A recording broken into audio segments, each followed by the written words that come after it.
Fala aí, galera. Bom dia, boa tarde, boa noite para quem está assistindo essa gravação aqui.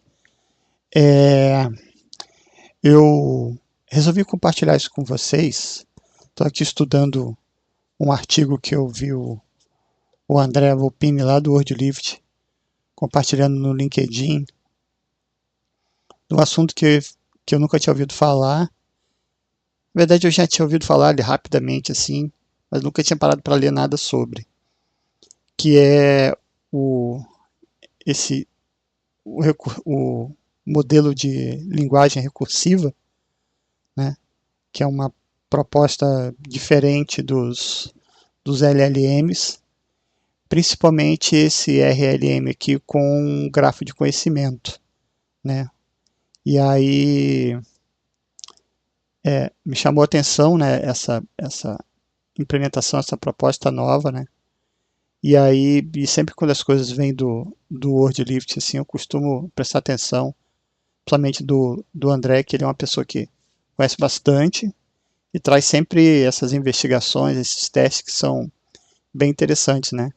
E a premissa do artigo e eles vão descrever aqui um teste que eles fizeram com o RLM, que eu achei bem interessante, assim, que ele diz que quando a gente trabalha com RAG, né, cria aqueles ambientes para usar o LLM fundamentado num volume de informação, de conhecimento, texto, imagens, enfim, né, o que for, e cria esse ambiente para fazer perguntas, consultar esse conhecimento prévio.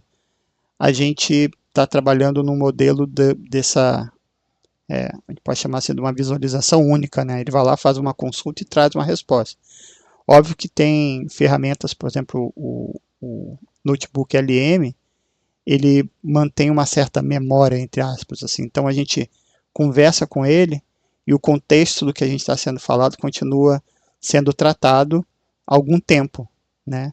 Óbvio que esse contexto some se essa conversa não é transformada numa fonte original, né? E aí tem esse problema da gente estar sempre considerando essas conversas como uma nova conversa, né? Então é isso, assim, é uma pergunta, né? É uma síntese, a não ser que você traga essa síntese de novo. E a proposta aqui, e aí ele fundamenta essa premissa numa ideia que ele cita esse cliente aqui lá do WordLift, né, que quando você faz uma pergunta sobre cobertura do seguro, a resposta para essa pergunta não está num artigo só, ele está em vários lugares, né? Ele está dentro dessa estrutura do conhecimento, da informação, da organização como um todo.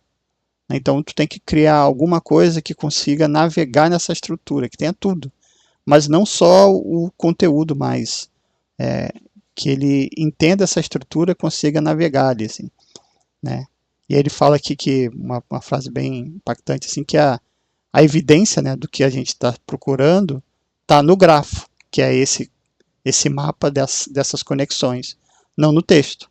Não só no texto, né? O texto é a base, assim, mas as relações entre as entidades, os conceitos, tudo ali é onde está a evidência daquela informação. A gente precisa só da informação também, né? Precisa da evidência que aquilo está certo, assim. E aí aqui eles vão descrever esse teste que eles fizeram, né? Dentro do Knowledge Graph do próprio WordLift, do blog deles. Enfim, depois eu convido vocês a dar uma lida aqui, que é bem interessante. Eu estou começando a ler ainda, estou bem no iniciozinho, mas o que me chamou a atenção para gravar isso aqui, né, é isso aqui que ele disse, que a gente está entrando nessa Reasoning Web, né, uma web que busca o sentido das coisas, né, podemos dizer assim, né. Então, e principalmente que a gente tem que saber da onde está vindo aquilo, né, uma resposta sem referência, sem proveniência, pode gerar problemas para a gente, né? Então Então a gente precisa saber de onde é que vem aquilo, mesmo você tratando com conhecimento interno, né? Eu vou criar um RAG desse para uso interno, né? Eu preciso saber de onde é que esse modelo tirou essas informações, né? O que ele usou, de onde vem aquilo tudo. Como é que eu provo que aquilo ali realmente está baseado no que a gente gerou como informação, né? E aí ele fala aqui, esse é o motivo de eu gravar isso aqui, essas 3 afirmações aqui, né?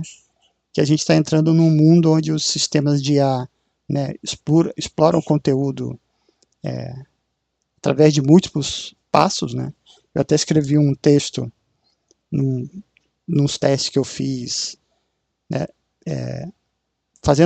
trabalhando ali com o Gemini, e aí quando ele começou a mostrar como é que era o raciocínio dele, ali tinha dicas muito claras de que ele fazia isso, né?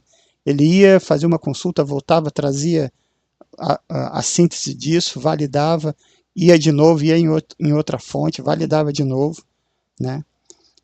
E também fazendo aquilo aqui embaixo, né? Seguindo as relações entre as entidades. Então, as entidades que estavam descritas na minha pergunta e as entidades que ele encontrava para a resposta, ele ia conectando essas entidades e validando se aqueles assuntos estavam relacionados, como estavam relacionados, né? Então, pensar desde quando a gente estrutura um projeto, quais são as relações entre as entidades do nosso conteúdo, do nosso domínio do conhecimento, isso tem impacto, já tinha impacto antes, né? E a gente projeta que o impacto é cada vez maior hoje em dia. Mas o que me chamou mais atenção foi isso aqui, ó, que esses sistemas de IA, baseado em IA, né, eles verificam as afirmações através de várias fontes, né? Isso aqui é um padrão, né, da ciência, né, de você conseguir ter o cuidado de validar aquelas afirmações, né? Citação, a base de citação é essa, né? A gente cita coisas porque a gente está dizendo, ó, eu validei isso que eu estou dizendo nesta fonte, nesta fonte, nesta fonte. Não tirei da minha cabeça, né? E aí a gente vai pensar, né, que a gente está acostumado a otimizar um conteúdo do nosso cliente, da empresa onde a gente trabalha, para ele ser a única fonte da verdade, né, a única fonte consultada, né, o nosso artigo, o nosso post, nossa página, para as pessoas clicarem, né, entrarem ali e dali tirar a informação que elas precisam. E aí ter o nosso serviço, nosso produto, etc. e tal. Mas hoje em dia não funciona mais assim, né? A afirmação que é feita no modelo, ele é sintetizada, né, de várias fontes. Tanto é que é só você fazer uma busca agora, numa pergunta para o modelo de IA, ele vai trazer as variadas fontes para aquele parágrafo que ele criou, né? Então não vem de uma fonte só. Então isso é uma mudança de paradigma na nossa cabeça, né? E aí a gente tem que conseguir entender isso e ajudar quem nos contrata a também entender isso, assim, que hoje o mundo da busca é um mundo multimodal, multifonte, de múltiplas entradas para responder uma dúvida da pessoa que precisa daquela informação, né? Então, outros aspectos começam a pesar também no nosso trabalho, né? Então, e aí é isso aí, como aqui embaixo, né, diz, né, que as perguntas são construídas, as respostas são construídas através, né, por uma estrutura de navegação, não só uma estrutura que é navegada ou uma estrutura que é conectada, né, não só lendo uma página simples, né.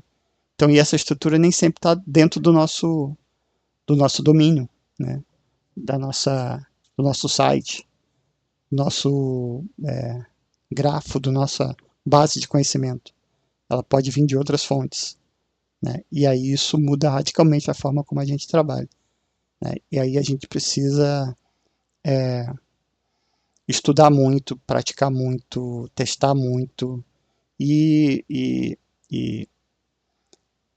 entender esses caminhos, estar sempre pesquisando, estudando, testando e abandonar velhas formas que nos dão mais conforto do que resultados. Mas a gente vai falando aí. Valeu, a gente se fala. Um abraço.